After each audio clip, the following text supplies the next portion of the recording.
মুখরোচক মানেই আধুনিকতায় বনেদি আনার ছোঁয়া। আর সেই মুখরোচক পরিবারের যে পুজো, সেই পুজো এবছর পা দিল 5 বছরে।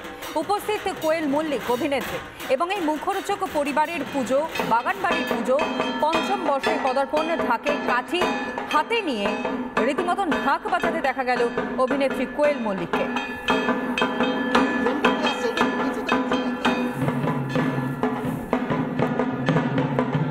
বর্ষে পদার্পণ করলো এবারের পুজো। মুখরোচক বাগানবাড়ির এই দুর্গাপুজোয় ঢাকের কাঠি হাতে ঢাক বাজাতে দেখা যাচ্ছে অভিনেত্রীকে।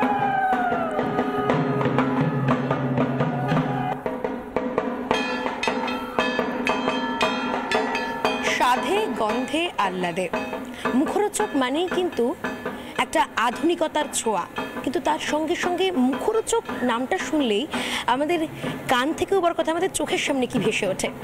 ঠিকই ধরেছেন, চানাচুর। আর এই মুখরোচক তাদের জার্নি শুরু করেছিল 1950 সালে। চানাচুরের জার্নি তো তাদের 1950 সালে শুরু হয়েছে, কিন্তু এখানেই শেষ নয়, এখানেই থেমে থাকেনি মুখরোচক। তারা গত 5 বছর ধরে মা দুর্গার আরাধনাও শুরু করেছেন। আমি এই মুহূর্তে রয়েছি মুখরোচক তাদের বাগান বাড়িতে। তাদের এই বাগান বাড়িতে দীর্ঘ 5 বছর ধরে মায়ের আরাধনা হচ্ছে। আর অবশ্যই এবছর তাদের পুজোর সঙ্গে সঙ্গে তারা কিন্তু এবছর একটা অনন্য ভাবনা ভেবেছেন।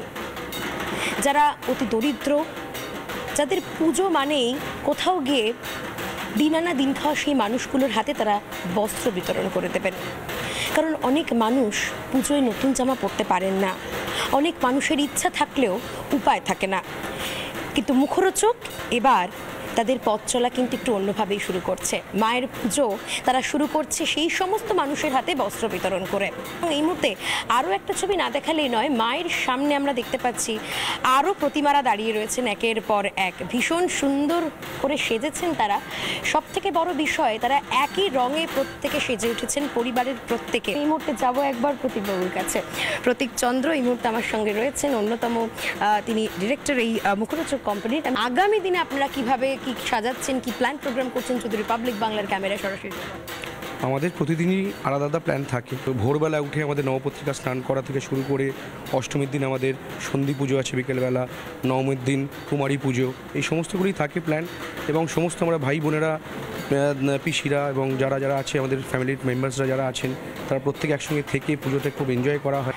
এই যে গোটা পুজোর আয়োজনটা, সেটা যেমন প্রণববাবুর কাছে থাকে, প্রতীকবাবুর কাছে থাকে, আপনার উপর একটা গুরুদায়িত্ব থাকে। আমি দেখে আপনার মুখটা বুঝতে পারছি। এই পুজোর 4টে দিন কিভাবে কাটে? এই পুজোর 4টে দিন আমরা খুবই আনন্দ করি, মজা করি এবং প্রত্যেকটা নিয়ম পালন করি।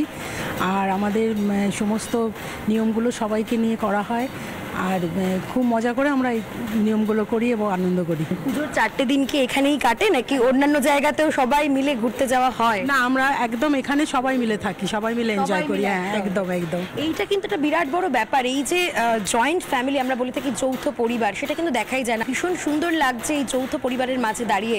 একদিকে আমরা দেখতে পাচ্ছি প্রত্যেকের সঙ্গে তারা বেঁধে বেঁধে রয়েছেন।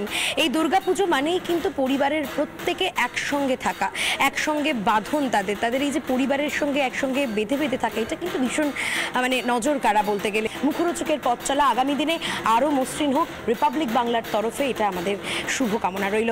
ক্যামেরায় রাজশেখরের সঙ্গে এলিনা ভট্টাচার্যের রিপোর্ট, রিপাবলিক বাংলা, কলকাতা। সম্পর্কগুলো আরও অটুট হোক এবং আগামী দিন যাতে আরও মসৃণ হয়, সেই শুভকামনা কিন্তু আমাদের প্রত্যেকের পক্ষ থেকেও রয়েছে। অন্যদিকে মুখরোচকের কর্ণধার, তার বক্তব্য আপনাদের সামনে তুলে ধরব। প্রণব চন্দ্র কি বলছেন শুনুন।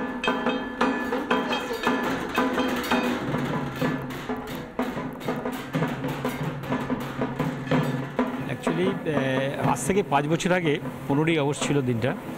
আমরা বসে একটু বন্ধুবান্ধব মিলে আড্ডা মারছিলাম। এখন যিনি ওই সুরজিৎ আছেন গান উনি এখন আমায় বললো, প্রণবদা একটা কথা বলবো, এখানে তোমার সব আছে, একটা মন্দির করলে কেমন হয়, দুর্গা পুজো করলে কেমন হয়। আমি বললাম খুব ভালো প্রস্তাব।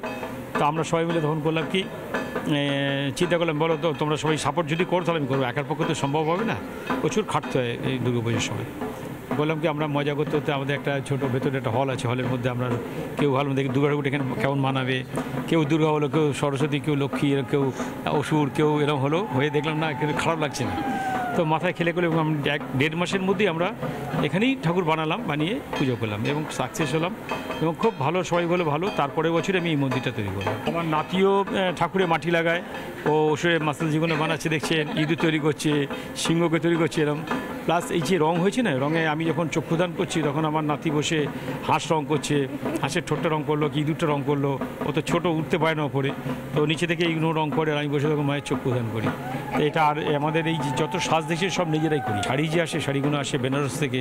মায়ের জন্য আমি কোনো শাড়ি কাটি না, 14 হাত শাড়ি স্পেশাল অর্ডার দেওয়া হয় এবং সেই শাড়িটাই মাকে পরানো হয় এবং সরাসরি লক্ষ্মী সবাইকেই একই রকম শাড়ি পরানো হয়। অ্যাকচুয়ালি মানুষের যদি কোনো ইচ্ছা থাকে না, সেটা মা ঠিক করে দেয়। কারণ আমি দেখলাম যে নববর্ষে যখন এই মন্দিরটা আমি করতে পারি, সবাই বললো কী করে করলি, সবটাই মায়ের ইচ্ছে। তো আমাদের বাড়িতে যেরকম পুজো হয় সেরকমই পুজো হচ্ছে, সেটা আমি কালকে থেকে আমার বাড়ির পুজোতে আমি একেবারে জড়িয়ে পড়ব। তাই জন্য পঞ্চমীর দিনটাই আমি এখানে আসলাম। দেখুন, মুখরোচক যে কোম্পানিটা এত বছরের কোম্পানি, ওই কনসিস্টেন্সি, কোয়ালিটি কনসিস্টেন্সি সেটা মেনটেন করাটা সত্যি খুবই কঠিন ব্যাপার। কারণ এটা না সবাইকার একটা ইমোশনের জায়গা, তো সেই ইমোশনের জায়গাটা কখনো ভুল হয়ে গেলে খুব সমস্যার জায়গা। কারণ এটা এমন একটা জিনিস উইচ ক্যান নেভার গো রং। তো তাই জন্য সেটা আরও বেশি বোঝা যাচ্ছে যে কেমন করে হয়, কারণ সবাই এত ভালোবাসা দিয়ে কাজ করে। এখানে কাজের মতো কাজ হয় না, এটা পুজোর মতন করে কাজ হয় এখানে। তো তাই জন্যই হয়তো তাদের কোয়ালিটি মানে টপ লেভেলে থাকে। তো মায়ের কাছেই প্রার্থনা করব যেন এখানে এরকম পরিবার এরকমভাবে সুন্দর থাকুক, আরও আরও আরও সাফল্যের জায়গা একদম তুঙ্গে চলে যাক, সেটাই কামনা করব। নানা ধরনের কন্টেন্ট দেখার জন্য লাইক করুন, শেয়ার করুন আমাদের ফেসবুক পেজ, সাবস্ক্রাইব করুন আমাদের ইউটিউব চ্যানেল। পাশাপাশি অন্যান্য ব্রেকিং নিউজের জন্য অবশ্যই চোখ রাখুন রিপাবলিক বাংলায়।